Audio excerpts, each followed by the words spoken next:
आज हम बात करेंगे Haifa hero major Dalpat Singh ji पे, जोधपुर लांसर्स पे और प्रथम विश्व युद्ध में भारतीय सेनाओं की वीरता पे। 24 सितंबर 2012 को जी न्यूज पे एक समाचार प्रकाशित हुआ था और इस समाचार का जो शीर्षक था वो शीर्षक था राजपूतों की वीर गाथा।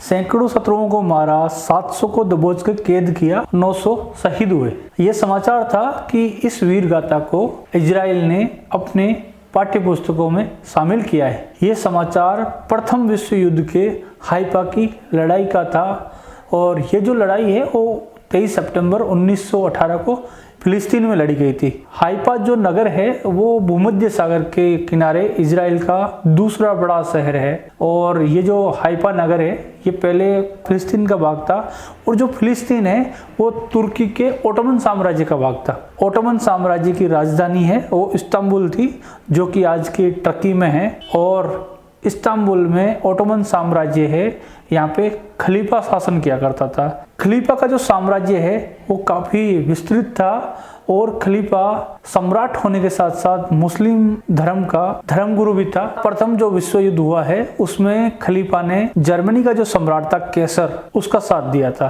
प्रथम विश्व युद्ध ये मुख्य तौर पर ब्रिटेन और जर्मनी है, इन दोनों के बीच ही लड़ा गया था। ऐसी स्थिति में ब्रिटिश सरकार ने भारतीय राज्यों से, रजवाड़ों से भी और जो भी नवाब थे उनसे भी सहायता मांगी थी। जर्मनी और ओटोमन साम्राज्य के खिलाफ जो ये लड़ाई थी इसमें राजपूताना ने भी ब्रिटेन का सहयोग किया था।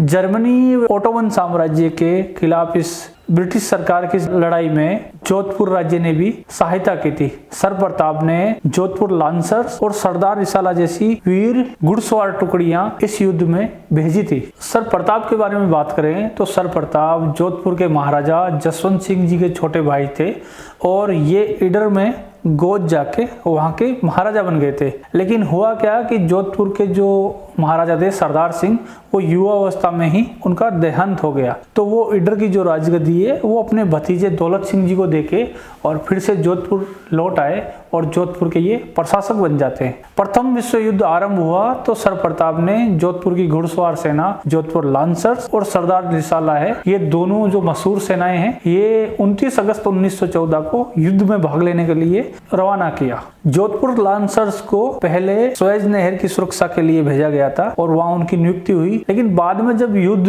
बढ़ने लगा तो जोधपुर लांसर्स से इसको फ्रांस भेज दिया गया। फ्रांस बड़ा ही बर्फीला इलाका है, वहां की कड़कड़ाती सर्दी में बर्फीले क्षेत्र में बड़ी ही कठिनाइयों के बीच जोधपुर लांसर्स ने बड़ी ही वीरता से कठिनाइयों को सहन करते हुए युद्ध लड़ा।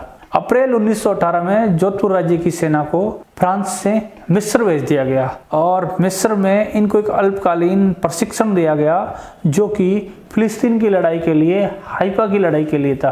ब्रिटिश सरकार समझती थी कि फिलिस्तीन क्षेत्र पे कब्जा करना उनके लिए बहुत ज्यादा जरूरी है, क्योंकि हाइपा नगर है, इस पे कब्जा करेंगे तभी जाके फिलिस्तीन पे कब्जा हो सकता है और वो टर्की की तरफ बढ़ सकते हैं। हाइपा जो नगर है वो समुद्र के किनारे एक छोटी सी पहाड़ी की तलहटी में बसा हुआ था और इस पहाड़ी पे एक छोटा सा किला भी था।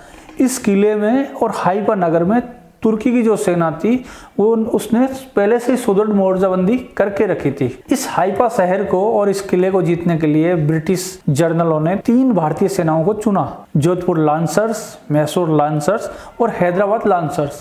इन तीनों सेनाओं में जो सबसे श्रेष्ठ मानी गई वो थी जोधपुर लांसर्स।